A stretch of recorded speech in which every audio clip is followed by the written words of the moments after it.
Greetings folks and welcome to the Electromaker Show. This is your midweek roundup of all things maker and embedded and lovely. This show is a bit of a mishmash. We're going to be revisiting a couple of things on Crowd Supply that looked cool before they launched and now they have. We'll also be looking at some fantastic tutorials and project updates that I've seen through the week that have caught my eye, and we will be announcing the winner of the Embedded Learner Board competition. So with all that to get through, let's get going.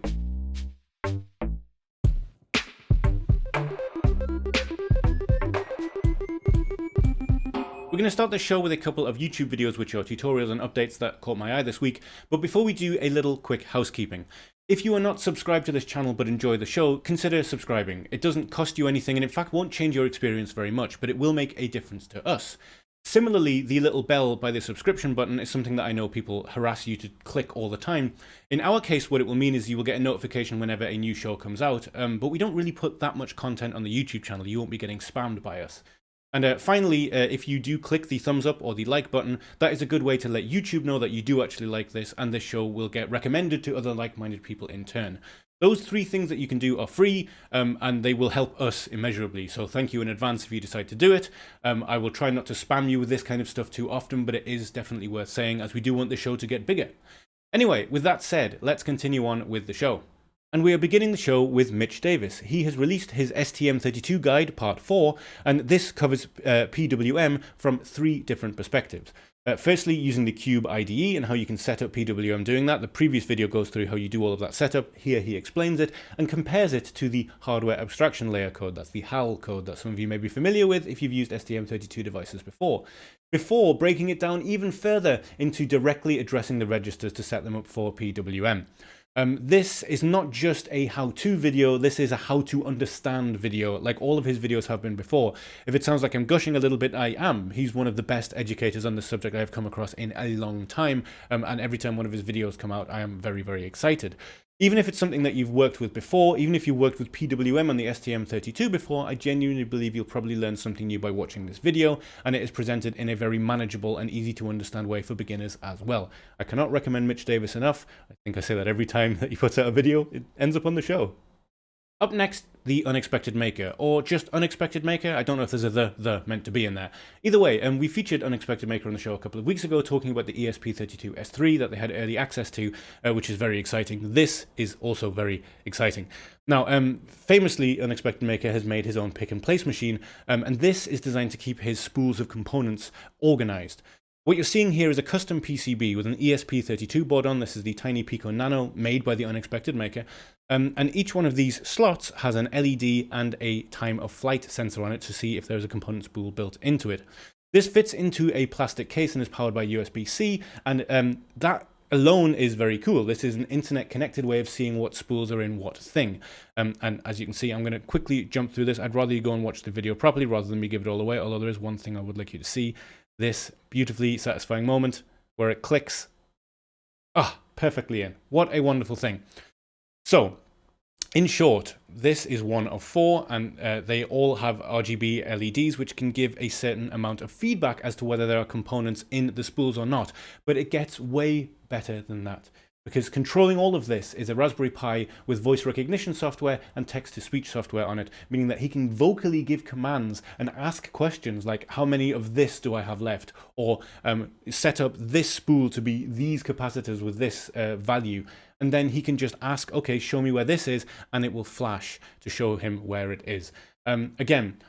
This is one of those amazingly, seemingly over-engineered projects, but where it actually all makes sense and it all fits together. I really suggest going and watch this video. It is absolutely fantastic, and I really look forward to seeing how this kind of voice automated organization keeps going, because yeah, I don't even have a pick and place machine, but I kind of want to make something like this just to, I don't know, organize the mountains of development boards I've collected over the years. And I just love to be able to walk into a room and say, show me where an Arduino Nano is, and then the right shelf lights up. It's so cool. So as always, links to both of these videos will be in the description of the video. Up next, beaming video from space using a Raspberry Pi Zero.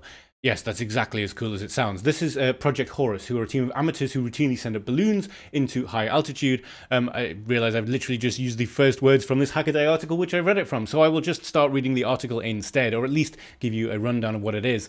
I will leave a link to this in the description, of course. You can read through it yourself, but in short, they have found a way to send a live video feed from a Raspberry Pi Zero, using a camera, of course, and a software-defined radio, the 20 kilometers it takes to get back down to Earth and still make that video transmittable across the internet. And here is an excerpt of that very video. It is a phenomenal project for amateurs to make, and I hope I'm not setting anyone by saying amateurs. I think it is fair to say that these are amateurs, albeit very, very gifted ones. And this video has, some just incredibly stunning footage of being this high up. I am not going to get into the technicalities of what considers actually being in space or not. To me, this is spacey enough for sure.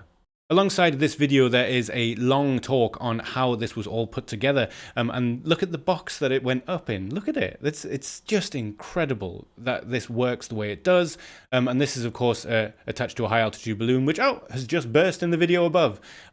Yeah, this is an incredibly exciting project, and I suggest digging through both of it. This talk is an amazing amount of detail, and if you are excited about space and rolling your own, making your own sensors and things like that in any way, you will be absolutely drawn to this. It is truly a wonderful project, and yeah, I get pretty hyped about amateur space stuff in general, but this is, it's good. So today on Funding Website Things, we are going to revisit a couple of things that we have looked at before, and one that was actually launched a long time before the show even existed, but I thought it was cool and definitely worth showing you since it's just come back into stock. But you remember just a couple of weeks ago we were talking about the ESP32 M1 Reach Out board? Well, it is now here. And by here, what I actually mean is their funding cycle has launched. One of the things I said about this is I would be interested to find out how much it cost, and it only costs $59, which is pretty damn good. And as you can see, they are 34% through their funding cycle. They have 36 days left. You have plenty of time to support this one if you would like to. And I spoke a little bit about how this might work the last time it was on the show. I'm not going to go through all of that again. In very simple terms, this is an extremely cheap long-range Wi-Fi solution. This is a board that combines all of the bits that you will need to make it work, and you can attach antennae to it and various different things to the GPIO pins. You could use a pair of these to control pretty much anything from anywhere over quite a long distance. Now, when I first covered this, when it was going to be launched, I remembered saying the price would be important and also just exactly how it works. And if you are interested in seeing that, this page is definitely worth a visit. It has a huge amount of information, not just with features and specifications, but a load of tests that they've done with the board, things that I will be the first to admit go right over my head. It's not my area of expertise. In fact, I have no area of expertise. But if you know about this kind of stuff, you will be pretty happy to find that almost everything that you need to know is covered here, I should think. But another thing that works for people like me that maybe just need a simpler form of demonstration is a 8-minute video of them testing two of them, both attached to poles with batteries, and you just walk and see how long they talk to each other for. And it turns out it is quite a while. So the video itself starts with a road, and there is lots of road, lots of walking along the road, lots of them talking to each other. Hand got sore, holding camera, range here was 1.2 kilometers. Yep, cool. So yes, as you can see, this is a map of this test video from up here, and line of sight is indeed 1.2 kilometers. Now, that is a very long way to send Wi-Fi signals, and I can think of 1,000,001 uses for that. I'm sure you can too. So, in short, ESP32 M1 Reach Out is now live. You can check out the campaign in the link in the description of this video.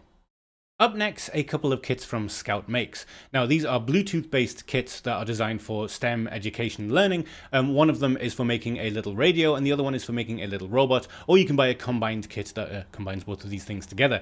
Now, they're based around the ScoutMakes Azul board you can see just there, and if I scroll down just a little, you can see it right here. Now, this is a nice little board that uses a Nordic Semiconductor NRF5 series chip. They are the Bluetooth low energy and do everything nice little chips that the Nordic Semiconductor put out. Very similar to the one you will find in the microbit as well. But the thing about this that I quite like is just that it's cute, basically. If I go back to the start of this video, I really love the aesthetic of having one of those little spheres like you used to get toys in from machines. They used to cost 20 pence, and you would pull them open and you get things. And yes, you have all the bits you need to slot together your own little FM radio. So to be a bit more specific, it is an NRF 52840 processor from Nordic, as mentioned, and it is in the Adafruit Feather form factor, as you can see here, and it has a built-in little screen and a lot of other nice things. It has a UTF or a UF2 bootloader, which means it works with MicroPython straight out of the box, and it is just a lovely, simple way to get started. Anyway, as with many things I mentioned on this channel, this would make a perfect gift for someone, and if you do want to get either one of the kits, they are $62 and $83 respectively, or you can get the combination kit for $93, which gives you all the bits you need to make either one of these. It's just a nice project with a very nice custom development board designed for it, and yeah, I don't know how I missed this one when it first appeared. I'm glad that we have the opportunity to cover it now. And finally, staying on crowd supply. I didn't really mean for it to be such a crowd supply heavy week, but here we are. This is Board Mini. Now, this is essentially for vehicle hacking. It is an all-in-one CAN transceiver and various other things that it can do board, and it has just launched. Again, I think this is one of the ones we talked about in pre-launch, and there's a few things about it that are very, very interesting. But I think the easiest way to sum this up is that if you are someone who is interested in anything to do with talking over CAN networks and working with cars and all that kind of vehicle hacking stuff, you're going to end up hacking a few things together. You're usually going to want some kind of CAN interface. So if you're using an Arduino, then you're going to have an Arduino and a CAN interface to the Arduino. If you want any kind of wireless, you might need to switch it out for an ESP32 or an ESP8266. In short, this combines all of those things in one with a few features that are really clearly well thought out. So Mini board is essentially four things in one. There is a baseboard which has a powerful STM32 F1 series microcontroller on it, along with a few extra things for, like I said, talking to CAN networks. It has a CAN transceiver, USB Type-C support, various other things. It also has Mini Out, which is a breakout board for the Mini base. It has Mini Grid, which allows you to attach a SIM card to it, and GPS and quad-band GCM connectivity, and also Mini Pit, which has an ESP32 on it, so you can talk to it over the network. Now, again, as always, I'm not going to go through all of the specifications for this. If you're interested in vehicle hacking, if you're interested in CAN networks, I will let you read all of this for yourself. There's just a couple of things about it that immediately jump out to me as being something really well thought out. Now, if you look at all of the pins on these boards, they are designed to be symmetrical, meaning that you can take the header boards and you can put them on either way around for the most convenient way for them to fit. Now that might just seem like a small thing, but to think about that and incorporate it into your design shows that you are serious about designing something good. Now, this project is completely open source in terms of hardware and software and has promised to remain so, which is of course a wonderful thing. It means that you could always roll one of these yourself if you wanted to, but as I so often say, why would you when these people have put in the time to make it work and you can just get it from them and support the creativity of these people? Because as I've mentioned before, this is clearly something that a lot of time and care has gone into making. Now, if you do want to support Board Mini, there are a number of options. There is still the early bird starter bundle, which gets you the baseboard and the breakout board here, and you can get just the baseboard, along with the outboard and then the grid and pit boards that are mentioned here. And of course, those prices will go up as time goes on. But even so, whether you get this early bird bundle, or whether you end up buying the starter bundle for $75 as its stated prices, that's still pretty cheap. This isn't just a throwaway development board. It seems to me, at least, this seems to be a project that has been very carefully thought out, and I am very excited to see where it goes.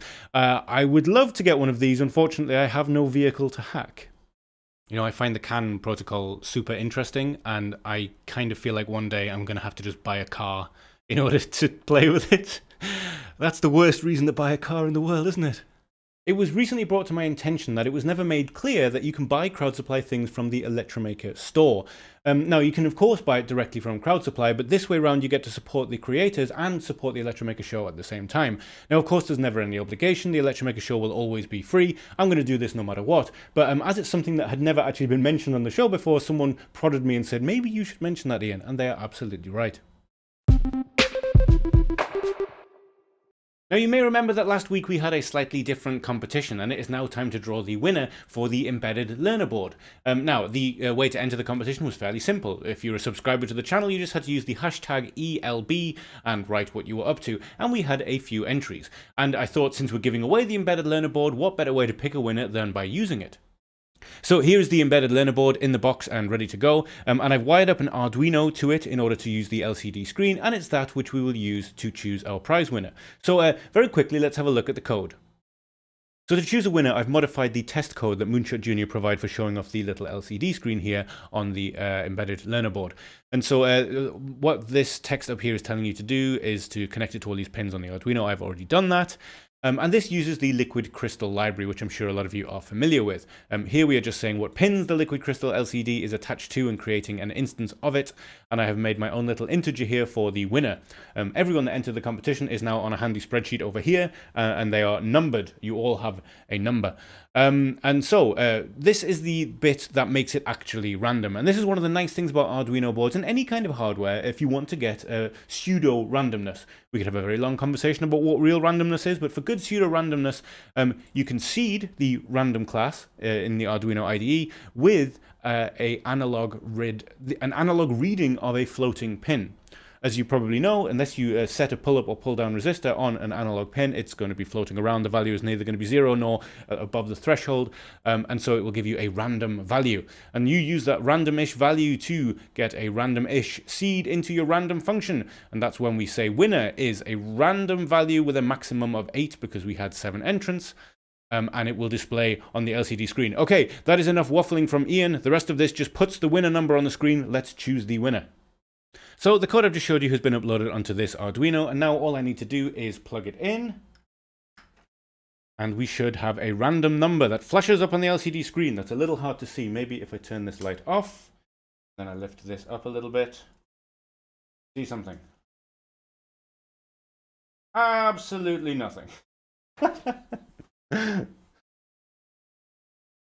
You think it would be... okay, yes, there we go. Winner number 6. And winner number 6 corresponds to Robert Porter. Congratulations, the embedded learner board will be on its way out to you. We'll be in touch as to how we can get it to you. And Robert mentions TinyGS in his comment, which is a very cool project if you haven't looked it up. This is essentially homebrewed talking to satellites in near-Earth orbit using long-range Wi-Fi. It's an immensely cool project that, for very cheap components, you can literally talk to things in space. Yeah, it's incredibly cool. The website is tinygs.com, I think, but yeah, if you Google TinyGS, you will find it. Very cool project. Yes, congratulations. On its way to you. Now, the mystery box competition is not dead. It will be coming back in weeks to follow. We just thought this was an interesting way to do a giveaway for a specific product. If you have a preference as to which kind of thing you like, please do let us know. Because obviously, as I mentioned in last week's show, one of the benefits of this is you know what you're going to win before you enter, if that makes sense, rather than blindly entering a competition. Although the mystery box competition has a certain charm, I feel, as well. Please let me know what you think. Anyway, this has been a very waffly prize-giving section, so let's get on with the rest of the show. Now, it feels like just last week we were talking about Raspberry Pi Compute Module 4 baseboards with dual Ethernet ports for making your own homemade routers. And that's because it was last week that we were talking about that.